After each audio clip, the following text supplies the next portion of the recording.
সবাই একটু কনসেন্ট্রেশন দিবেন প্লিজ, পিছনে যারা আছি। আচ্ছা, এনভায়রনমেন্ট হলো আমি সরি, আমার ভোকাল খুব বাজে অবস্থা।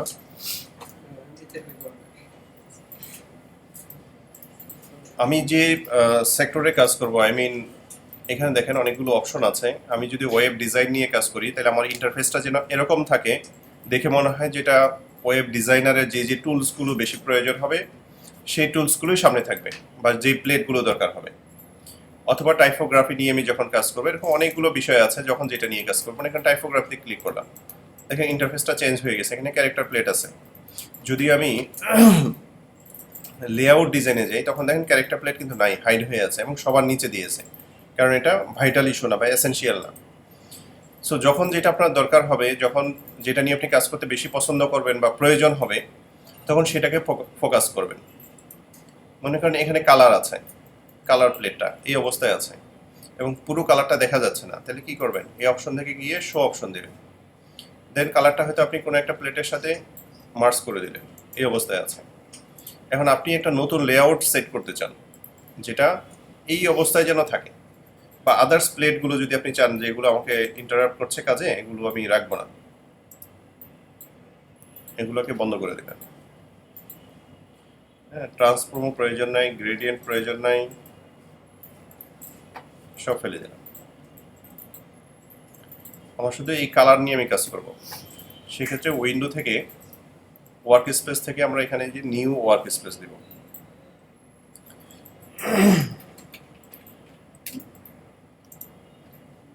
আমি ইনোভে সেভ করলাম। এই অবস্থায় যেটা হলো, আমি হয়তো মডিফাই করেছি বা চেঞ্জ করেছি, আমি ওটাতে ফিরে যেতে চাই। আমি অলরেডি 5-এ আছি, তাহলে ফিরে যাব কেমন করে, তাই না? একটা হতে পারে অল্টারনেটটা যাবো তারপরে এখানে আসবো, আমি অল্টারনেটও যেতে চাই না, সেক্ষেত্রে একটা অপশন আছে রিসেট। হ্যাঁ, রিসেট বেস 5 যখন আমরা দিব, দেখেন যে অবস্থায় ছিল ওই অবস্থায় আমি পেয়ে গেছি। আমি যদি বেস 7-এ যেতে চাই, 7-এর অ্যানাউন্সমেন্ট এরকম ছিল। তারপরে আমরা প্র্যাকটিস করব। কিন্তু একটু পার্থক্য আছে, এমএস ওয়ার্ডে কিছু প্রোফাইল আসে বা সিস্টেমেটিক কিছু টেমপ্লেট দেখায়, এখানে একটু ডিফারেন্ট। এখানে কিছু প্রোফাইল আছে, এই প্রোফাইলগুলো বেসিক্যালি কি কাজে ইউজ করবেন, কার জন্য ইউজ হবে সেগুলোই দেখায়। আপনি প্রিন্টিংয়ের জন্য ইউজ করবেন নাকি ওয়েবের জন্য, না ডিভাইস, না ভিডিও ফিল, অথবা বেসিক আরজিবি বা ফ্ল্যাশ বিল্ডার, এরকম অনেকগুলো বিষয় আছে। বা কোনো প্রোফাইল যদি আগে সেভ করা থাকে সেটা আপনি ব্রাউজ করে পেতে পারেন, এটা হলো একটা অপশন। এখানে আর্টবোর্ড বলে কিছু কথা আছে। নর্মালি এমএস ওয়ার্ডে যেটা হয় যে একটার পর একটা পেজ নিচে নামতে থাকে, কিন্তু ফটোশপে আসলে এরকম হয় না, ইলাস্ট্রেটর এরকম হতো না। ইলাস্ট্রেটর সিঙ্গেল ডকুমেন্ট নিয়ে কাজ করতে হতো। সম্ভবত CS3 থেকে তারা নতুন একটা সিস্টেম করেছে যে আর্টবোর্ড নেওয়া যায়, মানে একাধিক পেজ একটাই থাকবে, একটা পেজের মধ্যে একাধিক স্পেস নেওয়া যাবে, আলাদা পেজ হিসেবে কাউন্ট করবে। এটাকে এখানে বলা হয় আর্টবোর্ড। এই আর্টবোর্ডগুলা এখানে বাড়ানো যায়, কমানো যায়। সিঙ্গেল আছে, যার কারণে এটার যে ফিচারগুলো আছে সেগুলো ডিসেবল হয়ে আছে। যদি আমি এখানে বাড়াই তাহলে আপনাকে অপশন দেখাচ্ছে যে আমার সেকেন্ড আর্টবোর্ডটা কোন দিকে আসবে, এটা কি ডান দিকে পরে আসবে, নাকি এইখানে ফিচারটা যদি নেই তারপরে নিচে আসবে, অ্যারো চিহ্ন দিয়ে দেখানো আছে যে কোন দিকে যাবে। তো এটা নিয়ে আমরা পরে দেখব ফিচারটা কিভাবে কাজ করে। আপাতত আমরা সিঙ্গেল নিই। নিচে আরেকটা বিষয় ছিল স্পেসিং, যে একটা আর্টবোর্ড থেকে আরেকটা আর্টবোর্ডের স্পেস মানে কত দূরত্ব হবে, আর সিরিয়ালে কয়টা থাকবে, এক কলামে কি 2টা আর্টবোর্ড থাকবে নাকি 3টা থাকবে, ম্যাক্সিমাম কয়টা থাকবে, সেখানে এটা সেট করা যায় এই অপশনটা। এটা আমরা পরে দেখছি। পরে আসেন সাইজ, যে সাইজগুলো আমরা খুব কমনলি পরিচিত, letter size, legal size, tabloid size, tabloid paper আমরা জানি, তাই না? A4 সাইজ, এই জিনিসগুলো এখান থেকে সেট করতে পারেন, প্রি সেট করতে পারেন। A4 সাইজ নিলেন, এখান থেকে আপনি ইঞ্চি সেট করলেন, অথবা মিলিমিটার সেট করলেন, বা সেন্টিমিটার নিলেন, হোয়াটএভার। এখন মনে হলো যে না, আমি যে সাইজটা নিয়েছি এটা আমার প্রয়োজন না, আমার প্রয়োজন আমার নিজের মতো, আমি 300 বাই 300 একটা সাইজ নিব। তাহলে দেখেন এখানে যে সাইজটা প্রিসেট ছিল সেটা কিন্তু আর নাই, এখন সেটা চেঞ্জ হয়ে গেছে কাস্টমে। সো আপনি চাইলে কাস্টম একটা সাইজ নিতে পারেন। আবার চাইলে আমি এখান থেকে A4 আবার সেট করতে পারি। এখানে পেজ ওরিয়েন্টেশনে 2টা বিষয় আছে, একটা হলো ল্যান্ডস্কেপ আর একটা হলো পোর্ট্রেট। হ্যাঁ, যেটা ইচ্ছা আপনি সেটা সিলেক্ট করতে পারেন। আচ্ছা, আরেকটা জিনিস নতুন, আমরা এটা হয়তো আগে দেখিনি, সাধারণত দেখা যায় না, এটাকে বলে ব্লিড। ব্লিড মানে হলো সেফটি এরিয়া। আমরা ফার্স্ট ক্লাসে কথা বলেছিলাম, সেখানে ছিল যে ফ্ল্যাশ কার্ড ডিজাইন, একটা বিষয় বলেছিলাম মনে আছে, যে ডিজাইন করতে গেলে দুইটা বিষয় হয়, একটা ফ্ল্যাশ কাট, একটা বর্ডার বেস। তো ফ্ল্যাশ কাট ডিজাইন যখন করব আমাদের একটা সেফটি জোন থাকা উচিত, যেখানে যেন কাটিং হলে আমার হোয়াইট এরিয়া বেরিয়ে না আসে। সেই ক্ষেত্রে আমরা এখান থেকে ব্লিড নিতে পারি। এটা আমি পরের স্টেপে দেখাবো ব্লিডটা নিয়ে কী লাভ বা কীভাবে বেনিফিট হবে। আমরা নতুন ডকুমেন্ট নেওয়ার সময় বিষয়টা দেখি, যদি ব্লিড আমি চারিদিকে নিতে চাই তাহলে এই লিঙ্কটাকে টিকমার্ক থাকতে হবে, দেখেন এখন অ্যাক্টিভ আছে। যদি আমি এখানে আরেকবার ক্লিক করি, এই সিম্বলটা দেখে মনে হচ্ছে এটা কি ভাঙা, মানে জয়েন নাই। তার মানে হলো এখন যদি আমি একটাতে নেই, সিঙ্গেল একটাতেই আসতেছে। যদি আমি এটাকে টিকমার্ক করি, দেখেন সবগুলোতে চলে আসছে। ঠিক আছে, আপনারা প্র্যাকটিস করেন। আমি মাউসের শব্দ শুনতে পাচ্ছি, প্র্যাকটিস করেন না, এখন শুধু শুনেন। আবার ভিডিও রেকর্ড হচ্ছে, দেন ভুলে গেলে আপনারা সেখান থেকেও রিকভারি পাবেন। তারপরে আমি আছি অ্যালাইভ। এটা কি লাইক মার্জিনের মতো? অ্যাজ লাইক মার্জিনের মতো, রাইট, কিন্তু মার্জিনের বাহির এরিয়া। আর বাকি যে সেটিংগুলো আছে এগুলো আপনাদের এখন কিছু করার প্রয়োজন নাই, যা আছে অ্যাজ ডিফল্ট। এই অবস্থায় যদি আমরা ওকে করি তাহলে আমরা একটা নতুন ডকুমেন্ট পাবো। ডকুমেন্টের বাইরে দেখেন এই যে আমরা ব্লিড নিয়েছি, ব্লিড হলো এই সেফটি জোনটা, এই সেফটি এরিয়াটা। এটার স্পেশালিটি কি হবে, আমার পেপার সাইজটা হলো এই যে ব্ল্যাক থেকে ব্ল্যাক। এখন আমি যখন ডিজাইন করব, আমি যদি এখান থেকে এখানে ডিজাইন করি, আমার ফ্ল্যাশ কার্ড ডিজাইন,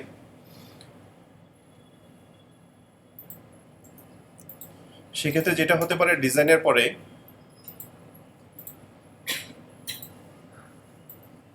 প্রিন্টিংয়ের পরে কাট আউট করতে গেলে অনেক সময় হয়তো এখানে কেটে যেতে পারে অথবা হোয়াইট অংশ বের হয়ে আসতে পারে। সেই জন্য আমি যখন ফ্ল্যাশ কার্ড ডিজাইন করব, এই সেফটি এরিয়াটাতে ফিল করে নিব, এই সলিড কালারটাকে ফিল করে দিব, বাড়িয়ে দিব। তাহলে অপশন থাকবে না কোনো কারণে যদি যে কাটিং ম্যান যে কাট করবে হয়তো দেখা গেলো যে সেই ব্লেডটা পাশাপাশি বসাতে পারে না, একটু বাম দিকে চলে গেছে 1 মিলিমিটার বা 0.5 মিলিমিটার, তাহলে সাদা বের হয়ে আসার কোনো সম্ভাবনা থাকবে না, সেম কালারটাই দেখা যাবে ফ্ল্যাশ কার্ড ডিজাইনের ক্ষেত্রে। বিষয়টা কি বুঝাতে পেরেছি ভাইয়া? করে আমরা একটা জাস্ট সিম্পলি রেক্ট্যাঙ্গেল ড্র করেছি, এটা ফিল কালার আমরা তৈরি করতে পারি, তাই না? যদি আমার এটা ফিল কালার উপরে থাকে, ফিল উপরে থাকে, দেন আমি কালার করলে ফিলটা পাবো। যদি স্ট্রোক কালার চেঞ্জ করতে চাই তাহলে স্ট্রোকটা উপরে থাকতে হবে। স্ট্রোক কালার যদি আমি এখান থেকে চেঞ্জ করি, সেটা দেখা যাচ্ছে না কারণ অনেক চিকন। এই যে এখন দেখা যাচ্ছে, তাই না? হ্যাঁ, স্ট্রোক চেঞ্জ করতে চাইলে আমরা স্ট্রোক চেঞ্জ করতে পারি, সেক্ষেত্রে স্ট্রোকটা উপরে থাকতে হবে। আচ্ছা, এখন বিষয় হলো আমি হয়তো অনেকগুলো কন্টেন্ট নিয়ে কাজ করছি বা অনেকগুলো আইটেম নিয়ে কাজ করছি, আমার হঠাৎ মনে হলো যে এটা আমার ডিফল্ট কালার প্রয়োজন। সেক্ষেত্রে আপনি কী করবেন? সেই ক্ষেত্রে কিছু শর্টকাট আমি শিখাবো আপনাদের, কিবোর্ড শর্টকাট।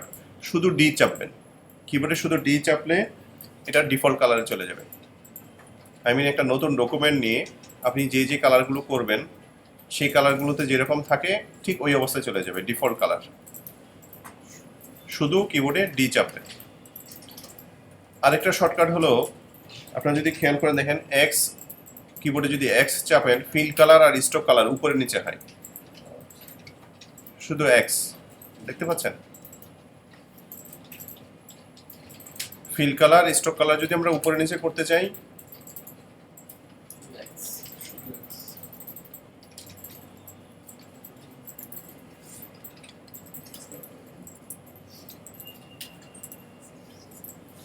ক্লিয়ার বিষয়টা? এছাড়া আমরা যদি কালার কনভার্ট করতে চাই, স্ট্রোক কালার ফিল কালারে যাবে, ফিল কালার স্ট্রোক কালারে যাবে। দেখেন এখানে ছোট্ট একটা অ্যারো চিহ্ন আছে, কনভার্টার কালার আছে, এটা ক্লিক করলে রিভার্স করবে, চেঞ্জ হবে।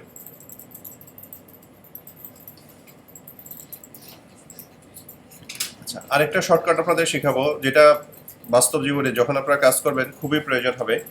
মনে করেন আমি চাচ্ছি না যে এখানে ক্লিক করে তারপরে কালারটা ফিল করবো, অথবা এমন কোনো কন্ডিশন আছে যে আমি আসলে সিলেক্ট করে অনেকগুলো জিনিস বারবার আমাকে হয়তো কালার নান করতে হবে। নান মানে কি? এখানে 3টা অপশন আছে, এটা হলো সলিড কালার, এটা হলো গ্রেডিয়েন্ট, এটা হলো নান। নান মানে হলো যদি নান করে দেই কি হবে? নাই। যেমন স্ট্রোক এখন নান আছে, তার মানে কি? কিছু নেই, খালি আছে। এটা একটা শর্টকাট আছে, কিবোর্ড শর্টকাট। কিবোর্ড শর্টকাট হলো কোশ্চেন মার্ক যে কিটা আছে, কোশ্চেন মার্ক কি আছে, এটা যদি প্রেস করেন নান হবে। ইভেন ফিল কালার উপরে থেকে যদি আপনি কোশ্চেন মার্ক ক্লিক করেন সেটাও নান হবে। যদি বাহিরে ছেড়ে দেন দেখবেন কিছুই নেই, অথচ শেপ আছে। আপনি এখন যত শেপ ড্র করবেন, শেপ ড্র হচ্ছে কিন্তু একটা শেপও দেখা যাচ্ছে না। কারণ কি? সবগুলো আসলে নান হয়ে আছে। অথবা অনেক সময় দেখা যায়, প্রথম ক্লাস আমি যে সমস্যাটা দেখেছি অনেকের, যে এই কালারটাও হোয়াইট করে দিয়েছেন, এরকম হোয়াইট। এখন আপনি ড্র করছেন কিন্তু কিছু পাচ্ছেন না। তার মানে অনেকের যে সমস্যাটা হয়েছে বুঝতে পেরেছেন কেন? হয়তো কালার নান ছিল অথবা হোয়াইট ছিল। এই অবস্থায় যদি প্রবলেমে পড়েন, সবগুলো সিলেক্ট করে শুধু ডি চাপবেন, তাহলে অ্যাটলিস্ট ডিফল্ট কালারটা পাবেন। সব, কোথায় মানে প্রথম যেটা আছে এটা হলো অ্যাকশন উইন্ডো। অ্যাকশন উইন্ডো দিয়ে কি হয়? অ্যাকশন উইন্ডো বেসিক্যালি এমন একটা কাজ আপনি পারফর্ম করলেন, যেই কাজটা আপনি একবার করেছেন, আপনি চাচ্ছেন না সেই কাজটা বারবার করার জন্য। যারা এমএস ওয়ার্ডে ম্যাক্রো নিয়ে কাজ করেছেন তারা জানেন, এমএস ওয়ার্ডে ম্যাক্রো বলে একটা কথা আছে, যে ম্যাক্রো একবার রেকর্ড করে দিলে সে যে কাজটা করবে সে ওই রিপিট অ্যান্ড প্রসেস, মানে একই কাজ রিপিট করে দিবে আপনাকে। অ্যাকশনের কাজটা এরকম, অ্যাজ লাইক ট্যাপ রেকর্ডারের মতো। ট্যাপ রেকর্ডারে যেটা হয় যে আমরা একটা ভয়েস রেকর্ড করতে চাইলে বা কোনো শব্দ রেকর্ড করতে চাইলে আমরা রেকর্ড বাটনে ক্লিক করি। ক্লিক করে আমরা যা বলি বা যেই শব্দগুলো আশেপাশে করব সেই শব্দগুলো রেকর্ড হবে, দেন স্টপ বাটনে প্রেস করব, তাহলে স্টপ হয়ে যাবে। পরের স্টেপটা হলো প্লে। যদি আমরা করতে চাই, প্লে বাটনে ক্লিক করলেই প্লে হবে। এখানে দুই একটা প্রসিডিউর হয়তো একটু ডিফারেন্ট, একটু আগে পরে করতে হতে পারে। আমরা অ্যাকশনটা শিখে ফেলি এই ফাঁকে। আমরা এখানে দেখেন অনেকগুলো বাটন আছে, তার মধ্যে অ্যাক্টিভ আছে মাত্র দুইটা, একটা হলো সেট আর একটা হলো নিউ অ্যাকশন। দেখেন প্রথমে আমি যেটা করব, এখানে যে সেট আছে সেটে ক্লিক করব। সেটের আপনি নাম এটাও দিতে পারেন, অথবা যদি আমি চাই যে বেস 5 দিব, দিয়ে একটা সেট বানাতে পারি। আচ্ছা, এটা প্রিপারেশন নিচ্ছি আমরা, ট্যাপ রেকর্ডার রেকর্ড করার প্রিপারেশন নিচ্ছি, ঠিক আছে? প্রিপারেশন নেওয়ার পরে আমরা নতুন একটা রেকর্ড করতে চাই, তাহলে অ্যাটলিস্ট একটা নতুন ক্যাসেট প্লেয়ার মনে করেন ঢুকাচ্ছি, ক্যাসেট প্লেয়ারে একটা ক্যাসেট ঢুকাচ্ছি, সেক্ষেত্রে নিউতে ক্লিক করব। এটার নাম যে কোনোটাই দিতে পারি। ইভেন আমরা যেহেতু কালার করব, আমরা কালারও দিতে পারি, কোনো সমস্যা নেই। আমরা কালার দিয়ে এখানে সেট কোন সেটের আন্ডারে হচ্ছে সেটা বোঝার জন্যে আমরা বেস, এটা বাই ডিফল্ট সিলেক্ট করা থাকে, যেহেতু আমরা সিলেক্ট করে গিয়েছি। আপনি চাইলে অন্য বেসের আন্ডারে বা অন্য যে কোনো সেটের আন্ডারে যেতে পারেন, কোনো প্রবলেম নেই। এখানে আরও কিছু ফাংশন আছে, যে শর্টকাট ইউজ করা যায়, কালার লেবেল ইউজ করা যায়। আমরা প্রথম দিকে এগুলো শিখবো না, কারণ আমাদের একটু হ্যাসেল হয়ে যাবে। ইনিশিয়াল বেসিক জিনিসটা শিখি, দেন অ্যাডভান্সগুলো শিখতে ইজিয়ার হবে। এই অবস্থায় জাস্ট রেকর্ড বাটনে ক্লিক করবে, অ্যাজ লাইক রেকর্ড প্লেয়ারের মতো। অনেকে যেই কাজটা করেন, স্টপ বাটনে না চেপে এখানেই ক্লিক করেন, তাহলে কি স্টপ হবে? হবে না। স্টপ হওয়ার জন্য কন্ডিশন হলো আপনি রেকর্ড শেষ করে, আচ্ছা রেকর্ড বাটনে সিলেক্ট করে এখন ক্লিক করেছে, তার মানে কি এখন আমি যতগুলো কাজ পারফর্ম করবো সেগুলো রেকর্ড হবে, তাই না? রেকর্ড প্লেয়ার তো তাই হয়, আমি রেকর্ড বাটন চেপে যাই করি সেইগুলোই কিন্তু রেকর্ড হবে।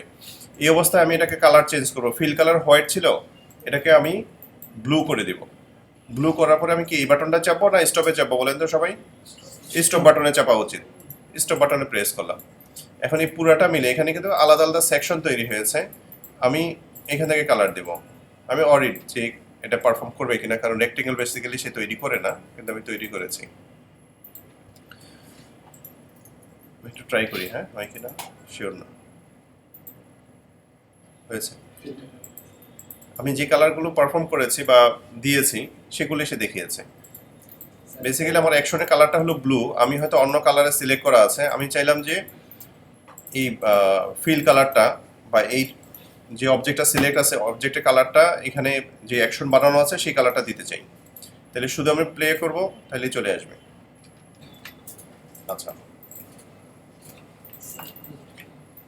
প্রজেক্টর আচ্ছা একটু দেখি আমরা, হ্যাঁ এই কাজটা করতে করতে আমরা কিছু টেকনিকও শিখে ফেলবো। তার মধ্যে এখানে দুইটা টুল আছে, একটা টুলের নাম হলো সিলেকশন টুল, পরের টুলটা হলো ডিরেক্ট সিলেকশন টুল। এই টুলটা কি কাজ করে আমরা একটু দেখি, এর বিহেভ কি কি কাজ। এই টুলটা হলো যে কোনো জিনিসকে সিলেক্ট করা যায়।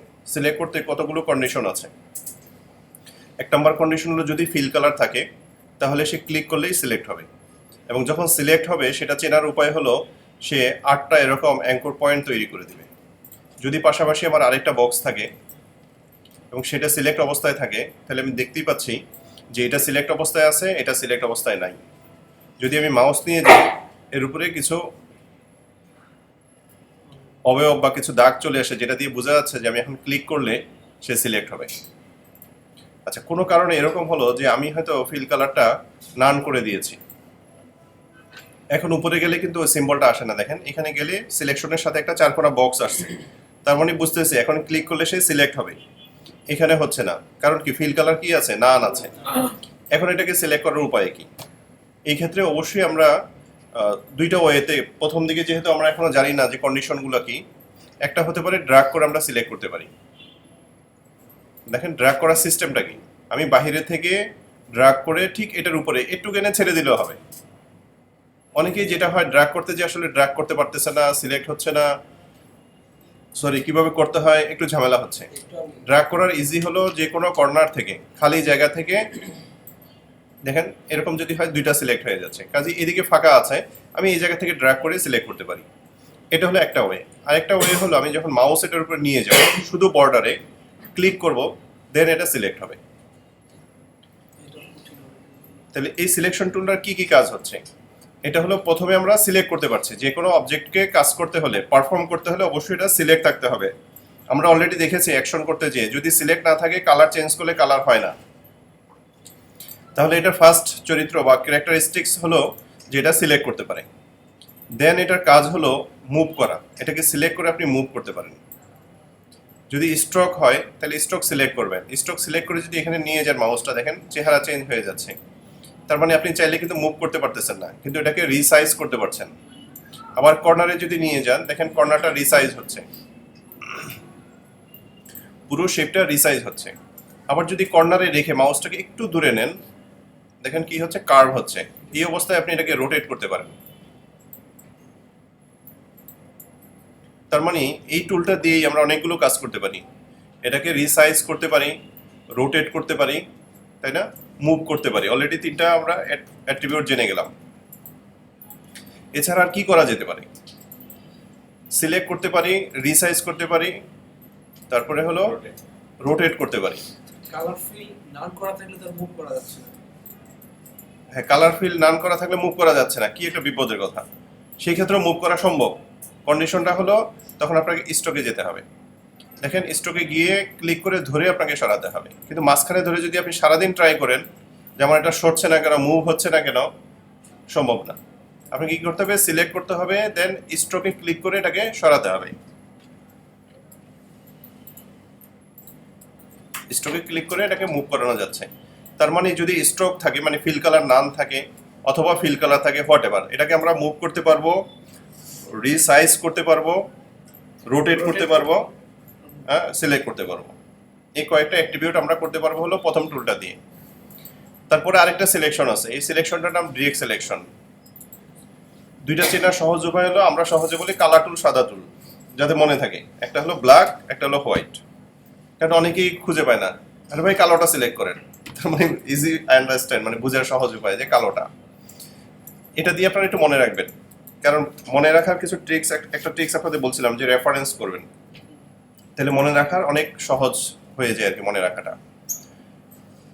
তো কালোটা দিয়ে আমরা এই কাজগুলো করতে পারি। সাদাটা দিয়ে আসলে কাছাকাছি কাজও করা যায়। কি করা যায় দেখেন, যদি আমি মাঝখানে ক্লিক করি, ফিল কালার আছে, পুরোটাকে মুভ করতে পারি।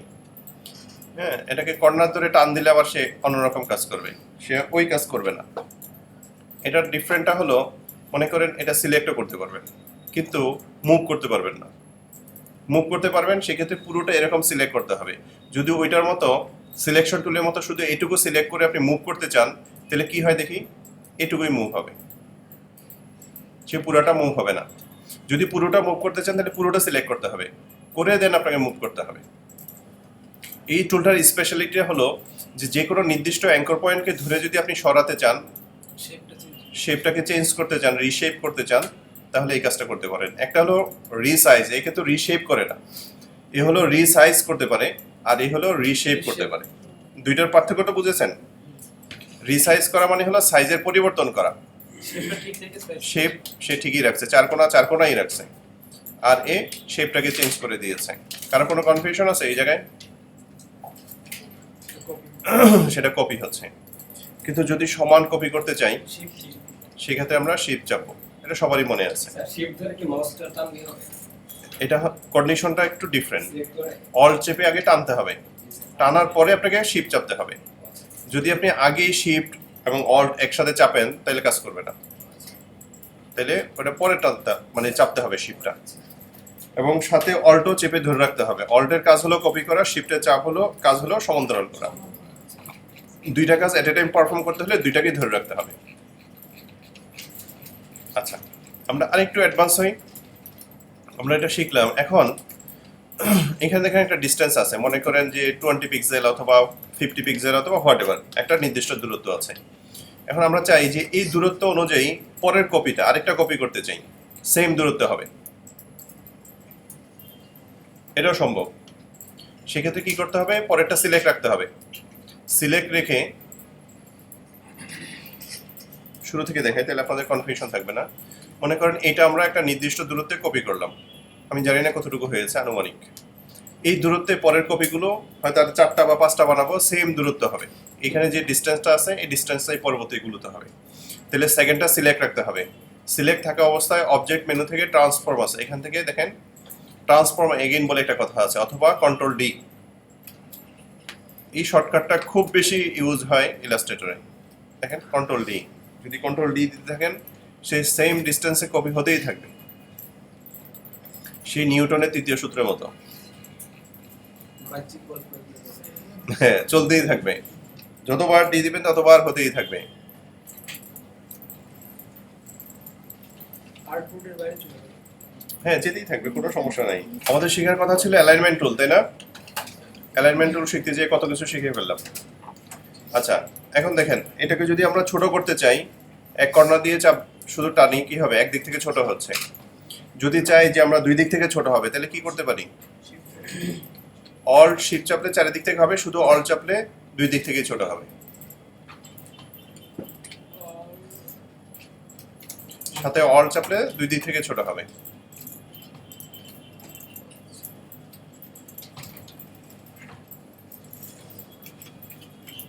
আমি যেরকম বানাচ্ছি ঠিক এরকম আপনারা একটু বানান তো, দেখি পারেন কিনা।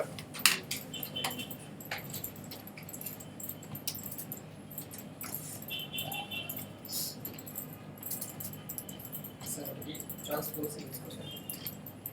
অ্যালাইনটা পাবো কোথায়, উইন্ডোতে। এই যে অ্যালাইন, অ্যাকশনের পরেই আছে অ্যালাইন।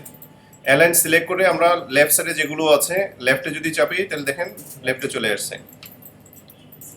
তারপরে হলো যদি সেন্টার দিই সবগুলো সেন্টারে চলে আসছে, যদি রাইটে ক্লিক করি সবগুলো রাইটে চলে আসছে। উপরের সিরিয়ালটা যদি সিলেক্ট করি, আমরা যদি ভার্টিক্যালি সিলেক্ট করি দেখেন টপ, ভার্টিক্যাল টপ হয়ে গেছে। ভার্টিক্যাল সেন্টার চাইলে ভার্টিক্যাল সেন্টার, ভার্টিক্যাল বটম চাইলে বটম। বুঝতে পেরেছেন? এই জন্য এগুলো বানানো, আর কিছুই না। দেখাবেন পিছনে যারা আছে, আনোয়ার সাহেব একটু দেখেন। হ্যাঁ, এখানে দেখেন আরো কিছু স্পেশাল ফিচার আছে। মাঝখানেগুলো আসলে যে কাজগুলো করে এটা অ্যাডভান্স কিছু টেকনিক আছে, সেগুলো আমরা এখানে দেখব। এখানে যে ডিসটেন্স গুলো আছে ঠিক নাই, তাই না?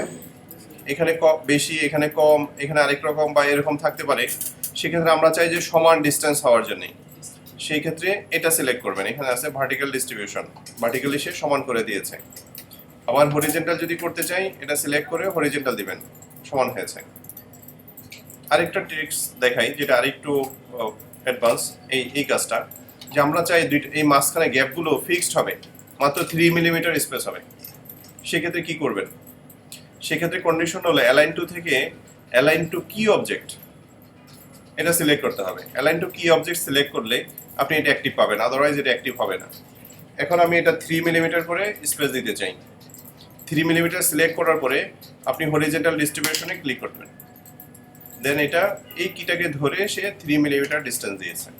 ইভেন যদি আপনি লেফট সাইড মানে হলো ভার্টিক্যালি করতে চান, এই ক্ষেত্রে একই কন্ডিশন, সিলেক্ট করতে হবে অ্যালাইন টু কি অবজেক্ট, 3 মিলিমিটার সিলেক্ট অলরেডি আছে, সিলেক্ট করবেন, ডান। এপিয়ারেন্সের যে কাজটা, এটা বেসিক্যালি অ্যাডভান্স লেভেল যারা অ্যাডভান্স ইউজার তাদের জন্য প্রয়োজন হয়। নর্মালি আমাদের মতো যারা বেসিক কাজ করে, টুকটাক কাজ করে, তারা আসলে তেমন একটা ইউজ করে না অ্যাপিয়ারেন্সটা। এটার একটা ছোট্ট ইউজেস দেখাই দিই তাহলে বুঝবেন। গ্রাফিক্স ডিজাইন বলে একটা কথা আছে, বা গ্রাফিক স্টাইল এই পাশেই আছে। এই গ্রাফিক স্টাইলগুলো অনেকেই হয়তো দেখলাম টেস্ট করেছেন। এটা সুবিধা কি, আপনি হয়তো একটা টাইপ লিখতেছেন টেক্সট, এর মধ্যে আপনি এই সেম স্টাইলগুলো দিতে পারবেন, গ্রাফিক স্টাইল চলে আসে। এরকম গ্রাফিক স্টাইল বানানোর জন্য দরকার হয় হলো অ্যাপিয়ারেন্সটা। আমরা অত অ্যাডভান্স লেভেল দেখবো না, বেসিক একটা জিনিস দেখাবো, টেক্সট দিয়েই দেখাই তাহলে বুঝতে সুবিধা হবে।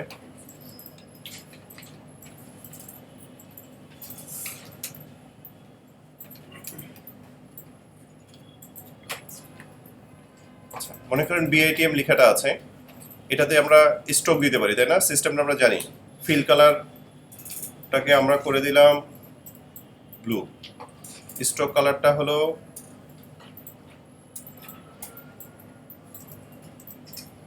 রেড, যাতে ক্লিয়ার দেখা যায়। দেখতে পাচ্ছেন পিছনে যারা আছে? এখন মনে করেন আমরা জানি, সবাই জানে ইলাস্ট্রেটরে একটা মাত্র স্ট্রোক দেওয়া যায়, কিন্তু আমার প্রয়োজন হলে আমি একটা না, আমি দুইটা স্ট্রোক দিব। কিভাবে সম্ভব? আচ্ছা, এটা যেহেতু টেক্সট ছিল, এই কাজটা এখন আপনাদের করা লাগবে না।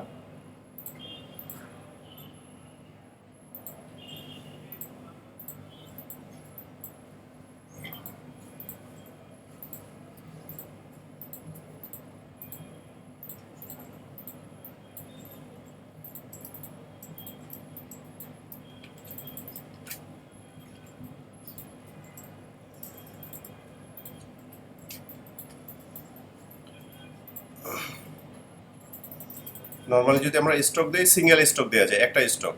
কিন্তু আমরা যদি চাই স্ট্রোকের মধ্যে ডিজাইন করব, বা স্ট্রোক ডাবল বা ট্রিপল অথবা 4টা 5টা আনলিমিটেড স্ট্রোক দিতে চাই, সেক্ষেত্রে ম্যানুয়ালি আসলে কোনো অপশন নেই। এপিয়ারেন্স থেকে শুধুমাত্র একটা অপশন আছে।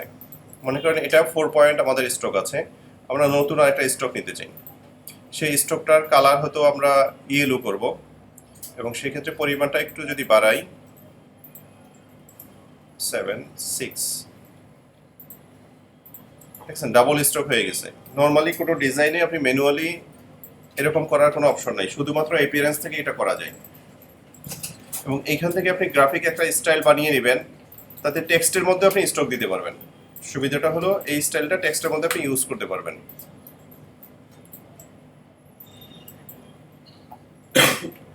এখন আমি যদি এখানে লিখি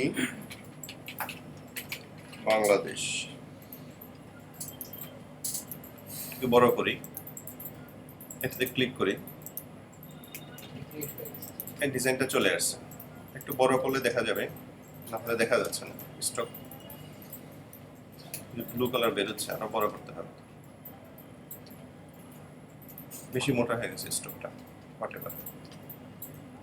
তার মানে নর্মালি কিন্তু এরকম করে করে সেভ করব। হ্যাঁ, ডিজাইনটা করে আপনি গ্রাফিক স্টাইলে উঠাই দিবেন, দেন এটা কাজ করবে। এটার উপরে পুরো অ্যাপিয়ারেন্সের উপরে আমাদের একটা কোর্স আছে, অ্যাডভান্স কোর্স, শুধু অ্যাপিয়ারেন্স নিয়ে। এখানে অনেক ভেরিয়েশন, অনেক ডিজাইন বানানো যায়, অনেক স্টাইল করা যায়। পুরো একটা অ্যাডভান্স কোর্স, সেটাও আবার প্রায় 50 আওয়ার্স, 50 ঘন্টার একটা ক্লাস আছে শুধু অ্যাপিয়ারেন্সের উপরে। সো এখন যদি আমি আপনাকে পুরো জিনিসটা দেখাতে যাই, আসলে সম্ভব না। হ্যাঁ, শুধু এইটুকুই জানেন অ্যাপিয়ারেন্সটা অ্যাডভান্স এবং স্পেশাল ইফেক্ট বানানোর ক্ষেত্রে কাজে লাগে।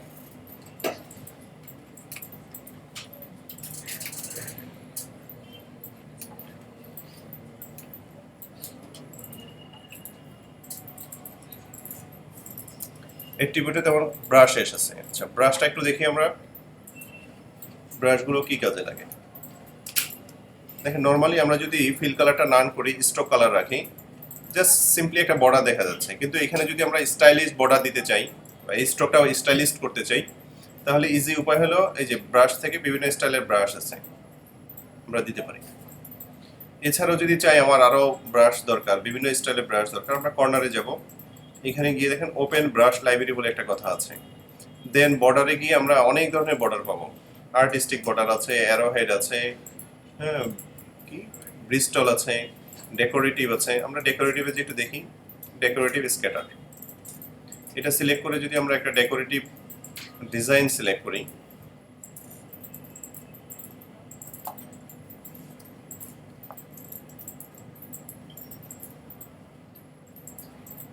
বিভিন্ন কার্ড করতে মনে হয় এগুলো ইউজ করা।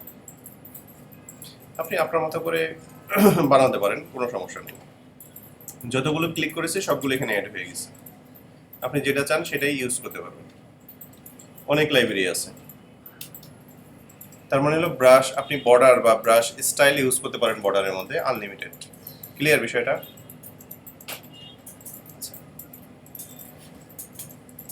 কালার তো আমরা অলরেডি জানি, কিন্তু কালারে কিছু বিহেভ আমরা প্রথম ক্লাসে যেটা সমস্যা ফেস করেছি সেটা একটু দেখি। যেমন কালার, আচ্ছা কালার অনেকেই যেটা পেয়েছেন সেটা হলো এরকম ছিল, তাই না? প্রথম ক্লাসে অনেকে এরকম পেয়েছেন না ভাইয়া? একটু হ্যাঁ না বলেন। তাইলে সলিউশনটা কি? ইনকেস যদি আপনি কোথাও কাজ করতে যান, ইন্টারভিউ দিতে যান, তখন গিয়ে দেখবেন যে এরকম হয়ে আছে, আহা বিপদ তো, আমি তো কালার পাচ্ছি না, কালার করবো কেমন করে? সেই ক্ষেত্রে কর্নারে শো অপশন ক্লিক করবেন, এটা বের হয়ে আসবে। এইখানে হলো র্যান্ডম কালার, এখানে ক্লিক করে র্যান্ডম কালার আনা যায়। কালারটাকে বড় করতে চাইলে এরকম করে বড় করা যায়। এরকম হয়, যেমন আমি আমার লাইফে প্রথম যখন একটা বড় কোম্পানিতে ইন্টারভিউ দিই, তখন এরকম হয়েছে, ওরা কম্পিউটারটা নতুন সেট আপ করেছে, কোনো সফটওয়্যার খুঁজে পাচ্ছি না, ইনস্টল করা ছিল না। তারপর কি করবো, প্রোগ্রাম ফাইলে গিয়ে খুঁজে খুঁজে বের করে তারপরে সেটা দিয়ে কাজ করলাম। ইন্টারভিউ তো কাজ তো করে দিয়ে আসতেই হবে।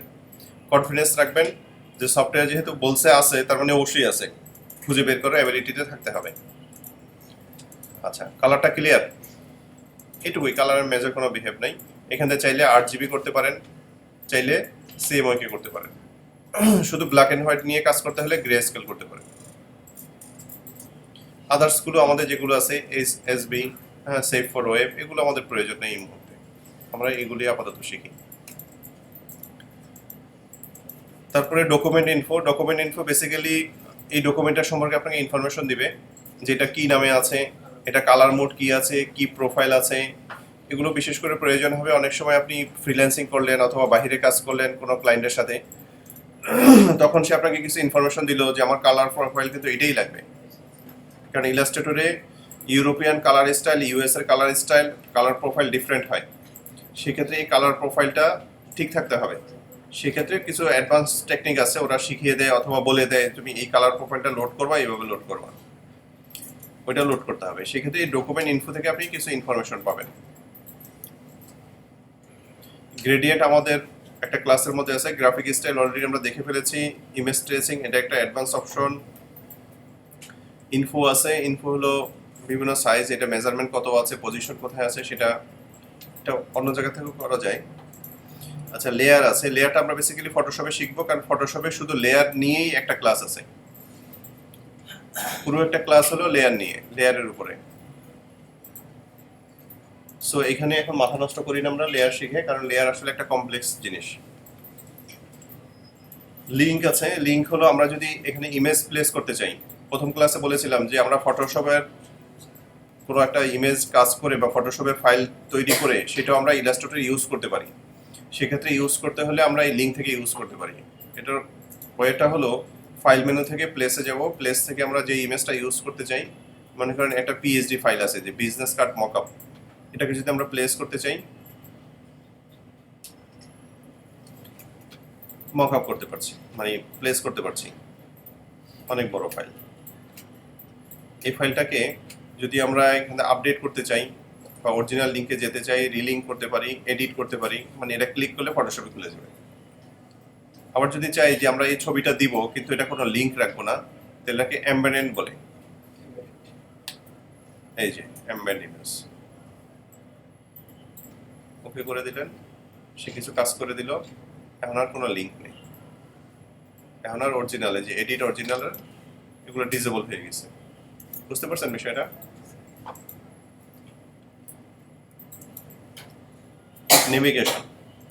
নেভিগেশনটা খুব একটা ভাইটাল ইস্যু। আমরা পুরো ডকুমেন্টটা যদি অ্যাট এ টাইম পুরোটা দেখতে চাই, তাহলে কি করব? Ctrl+0 চাপতে পারি, তাহলে পুরো ডকুমেন্টটা অ্যাট এ টাইম দেখাবে। যদি আমরা ডকুমেন্টের অ্যাকচুয়াল সাইজ দেখতে চাই, তাহলে Ctrl+1 চাপবো। আর যদি ছোট বড় করতে চাই, দেখেন নেভিগেশন থেকে আমরা ব্রাউজ করে দেখতে পারি, এখান থেকে ছোট বড় করতে পারি। আরো কিছু টেকনিক আছে ছোট বড় করার, একটু শিখে নিব আমরা। Ctrl+ দিলে জুম ইন হচ্ছে, Ctrl- দিলে জুম আউট হচ্ছে। অথবা আমরা টেক্সট টুল বাদ দিয়ে, শুধু টেক্সট টুল বাদ দিয়ে যে কোনো টুলে থাকা অবস্থায় আমরা যদি Ctrl+স্পেস বার চাপি, তাহলে দেখবেন জুম টুল আছে। এই জুম টুল এরকম ড্র্যাগ করতে পারেন অথবা ক্লিক করে বড় করতে পারেন। এই অবস্থায় যদি আমরা সাথে অল্ট চাপি, কন্ট্রোল স্পেস বারের সাথে অল্ট চাপি তাহলে মাইনাস আসবে, ক্লিক করলে মাইনাস হতে থাকবে।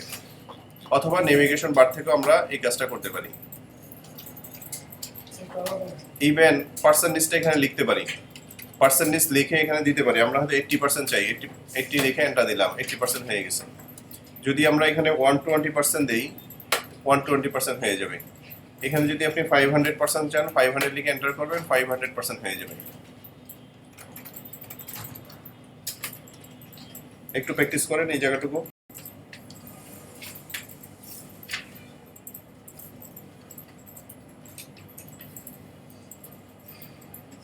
ট্রান্সফর্ম টুলটা আমরা দেখবো যে ট্রান্সফর্ম টুলটা কি কাজ করে, কি ধরনের কাজ হয় ট্রান্সফর্ম দিয়ে।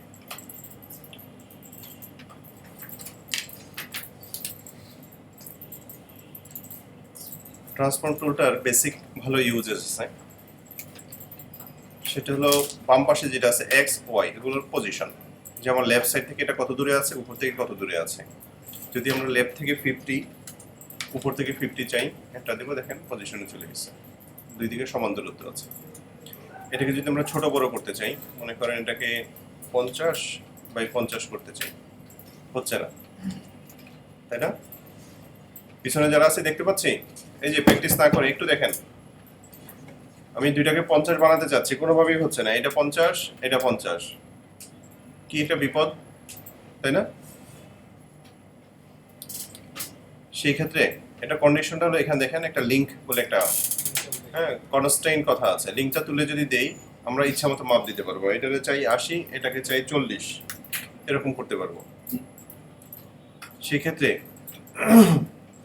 সমস্যা হলো যে রেশিও মানবে না, সেই ইচ্ছা মতো করতে পারবেন। আবার যদি রেশিও ঠিক রাখতে চান তাহলে এখানে এই লিঙ্কটা করে দিতে হবে। লিঙ্কটা করে দিলে এখানে যদি আপনি 20 করেন, দেখেন রেশিও অনুযায়ী ওটা 40 হয়ে গেছে। এখানে আরো কিছু কাজ করা যায়।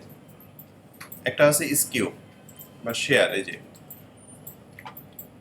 আপনি এখানে যত ডিগ্রি লিখে দেবেন তত ডিগ্রি হয়ে যাবে। 40 ডিগ্রি লিখলেন 40 ডিগ্রি হয়ে যাবে। আবার এটাকে যদি রোটেট করতে চান, এখানে কত ডিগ্রি রোটেট করতে চান, 45 ডিগ্রি লিখে দেবেন, 45 ডিগ্রি রোটেট হয়ে যাবে। এখানে একটা মজার বিষয় হলো, এই দেখেন কিছু পয়েন্টিং আছে, রেফারেন্স পয়েন্ট বলে এগুলোকে। এই রেফারেন্স পয়েন্টটা যেখানে থাকবে সেখান থেকেই সে কাজ করবে। আমি এটা রোটেট করেছি, কর্নারটা ধরে রোটেট হয়েছে, কারণ হলো এখানে টিকমার্ক করা আছে উপরে। যদি রেফারেন্স পয়েন্টের সেন্টার থাকে, এখন যদি আমরা 45 ডিগ্রি রোটেট করি, দেখেন সে সেন্টার থেকে 45 ডিগ্রি রোটেট হয়েছে। আমরা যদি এটাকে আন্ডু করে এই কর্নার থেকে দেই, এখন যদি 45 ডিগ্রি রোটেট করি, দেখেন সে 45 ডিগ্রি এখান থেকে রোটেট হয়েছে লাস্ট কর্নার থেকে। তার মানে রেফারেন্স পয়েন্টটা যেখানে থাকবে সেই পয়েন্ট থেকেই সে কাজ করবে। ক্লিয়ার বিষয়টা? একটু কি প্র্যাকটিস। 21 হবে, 1.5 গুণ মানে হলো 21। এটা হলো স্ট্যান্ডার্ড। এখন এই স্ট্যান্ডার্ডটা কমও হতে পারে, বেশি হতে পারে, ডিপেন্ড করে আপনার ডিজাইনের উপরে, আপনি কখন কোথায় বসাচ্ছেন। কখনো সেটা হয়তো কমও হতে পারে, কখনো বেশি হতে পারে। এবং সেটা 30-এর মধ্যে সাধারণত 1.5 গুণ ইউজ হয়, কিন্তু 30 বা 28 বা একটু বেশি হয়ে গেলে তখন আর এটা সেই রুলস মানে না, রুলসগুলো চেঞ্জ হয়ে যায়। আচ্ছা, এখন আমরা এটা নিয়ে বক না করি। আরেকটা জিনিস একটু নতুন করে শিখি, যেগুলো হয়তো ছিল এমএস ওয়ার্ডে আপনারা খেয়াল করেন নাই অথবা প্রয়োজন হয়নি। মনে করেন এ আর এল, এই দুইটার যে গ্যাপ, অথবা এই গ্যাপটা সুন্দর হবে, এই গ্যাপটা আমার বেশি মনে হচ্ছে, একটু কমালে ভালো হতো। সেই ক্ষেত্রে কার্সরটা যেই গ্যাপটা থেকে কমাবেন, কার্সরটা ঠিক ওই জায়গায় রেখে আপনি এখান থেকে যদি মাইনাস করতে থাকেন, এটাকে বলে কার্নিং। তাই কার্নিংটা কমতে থাকবে, খুব একটা চোখে পড়তেছে না। আমি যদি -100 দিই, দেখতে পাচ্ছেন একটু কমে গেছে না? যদি আমি 200 দেই, মোটামুটি ওভারল্যাপ হয়ে গেছে। আবার যদি 0 করে দেই, 0 হয়ে যাবে। কিন্তু আমার দরকার হলো না, আমি শুধু একটার মাঝখানে গ্যাপ চাই না, আমি সবগুলোর মাঝখানে গ্যাপ সমান করতে চাই, কমাতে চাই অথবা বাড়াতে চাই, হোয়াট এভার। তাহলে করবেন ট্রেকিং। ট্রেকিংয়ে যদি আমি 20 দিই, দেখেন সবগুলো কমে গেছে। আমি যদি কমাতে চাই, কমতে থাকবে। আমি যদি একেবারে 100 দিতে চাই, দেখেন -100 হয়ে গেছে। আবার যদি প্লাস করতে চাই, +200।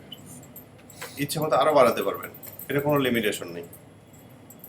তার মানে হলো দুইটার ডিফারেন্সটা বোঝা গেছে, কার্নিং আর ট্রেকিং এর। কার্নিং হলো শুধুমাত্র দুইটা অ্যালফাবেটের মাঝখানে স্পেস বাড়াতে কমাতে কাজ করে, আর পুরো ওয়ার্ড বা সেন্টেন্স ধরে কমাতে বাড়াতে কাজ করে হলো ট্রেকিং। ক্লিয়ার? আচ্ছা, তারপরে আসেন একটু প্র্যাকটিস করে নাও। হ্যাঁ, এখন প্র্যাকটিস করলে আসলে যেটা হবে পরেরটা ভুলে যাবেন, পরেরটা ধরতে পারবেন না।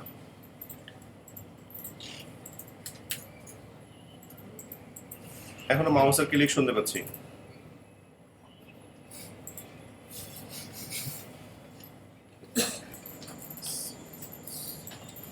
আচ্ছা, এখন দেখেন আমরা এই টাইপ টুল দিয়ে কি করতে পারি, যেখানে ইচ্ছা ক্লিক করি সেখানে লেখা হবে, আবার নিচে একটা ক্লিক করলাম আবার এখানে লেখা হবে। কাজে কেউ যদি আলাদা আলাদা লিখতে চান তাহলে কি করতে হবে, আলাদা আলাদা ক্লিক করতে হবে।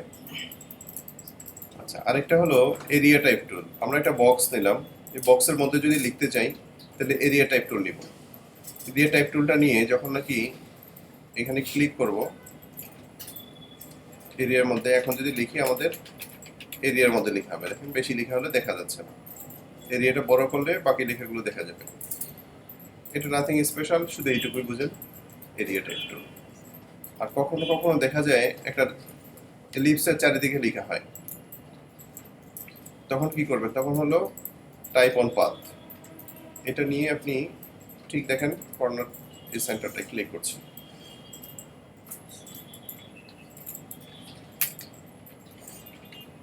বিআইটিএম ঢাকা। দেখেন এটা যখন আমি সিলেক্ট করছি অনেকগুলো অ্যাঙ্কর পয়েন্ট চলে আসছে। এটা হলো সেন্টার পয়েন্ট বেসিক্যালি। এটাকে ধরে আপনি টেক্সটটা ঘোরাতে পারেন। কোথায় লিখবেন, সরি,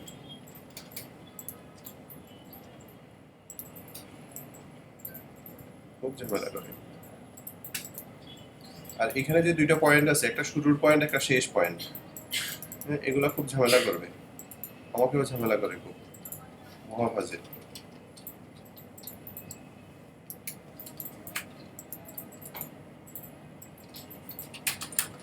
ধরা যায় না, অনেক সময় ঝামেলা করে।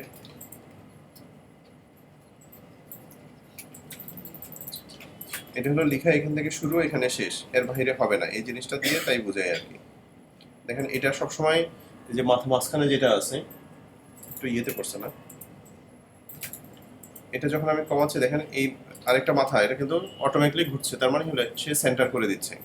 তার মানে আমার লেখাটা এর বাইরে যাবে না, এর মধ্যেই লেখাটা থাকবে। আর লেখা সরাতে হলে এটা ধরে সরাতে হবে, মাঝখানে পয়েন্টটা ধরে। এখন কখনো কখনো দেখা যায় কিছু লেখা এদিকেও থাকে এদিকেও থাকে, তখন কি করবেন? অথবা লেখাটা এখন বাহিরে সাইডে আছে, ভিতরে সাইডে নেবেন, সেক্ষেত্রে উপায় হলো এটা ধরে ভিতর দিকে নিয়ে যাওয়া। এই দেখুন বাইরে নিয়ে আসছে, মাউসটা ভিতর দিকে নিয়ে গেলে সে টেক্সটটা ভিতরে চলে আসবে। একটু প্র্যাকটিস করবেন। আরেকটা সার্কেল নেওয়ার দরকার নেই, দেখেন বিষয়টা। এই টেক্সটটা সিলেক্ট করবেন, এই এরকম করে সিলেক্ট করবেন, টেক্সটটা সিলেক্ট করে এই যে বেজলাইন শিখিয়েছেন আপনাদেরকে, এই যে দেখেন বেজলাইনের ইউজটা দেখেন। এখন এটা বাড়িয়ে দেন, দেখেন আপনার সার্কেলের বাইরে চলে আসছে।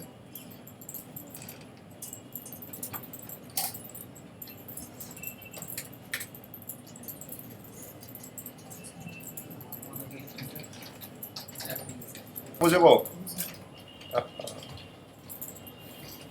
এটাকে ছোট করতে পারছেন তো, এরকম এটা করতে পারছেন? আচ্ছা, এটা যদি পারেন তারপরে কি করেন, অল চাপেন কিবোর্ডে, চেপে এই মাঝখানটা ধরে ভিতর দিকে নিয়ে আসবেন, এই যে ইনসাইড। খুব লাফালাফি করছে, ইনসাইডে নিয়ে আসলে সে কাজ করবে। খুব এরকম ঝামেলা করে, দেখছেন? এটা কন্ট্রোলিং আসলে সবার জন্যই প্রবলেমেটিক।